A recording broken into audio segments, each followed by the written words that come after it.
जय भीम मित्रांनो. आजचा दिवस फक्त एक भीम जयंती नाही. आजचा दिवस आहे प्रेरणेचा, संघर्षाचा आणि स्वाभिमानाचा.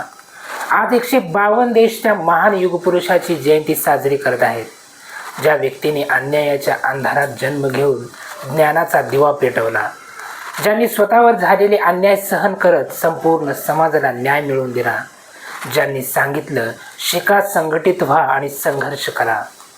बाबासाहेबांनी आपल्याला फक्त संविधान दिले नाही, तर जगण्याचा अधिकार, समानतेची ओळख आणि स्वाभिमानाची ताकद दिली. मित्रांनो, आज गरज आहे त्यांच्या विचारांना आपल्या जीवनात उतरवण्याची. भेदभाव नाही तर बंधुता, द्वेष नाही तर प्रेम, अज्ञान नाही तर शिक्षण. चला, या पवित्र दिवशी आपण एक नवा संकल्प करूया, ज्ञानाचा मार्ग स्वीकारूया, अन्यायाविरुद्ध आवाज उठवूया आणि एक आदर्श समाज घडवूया.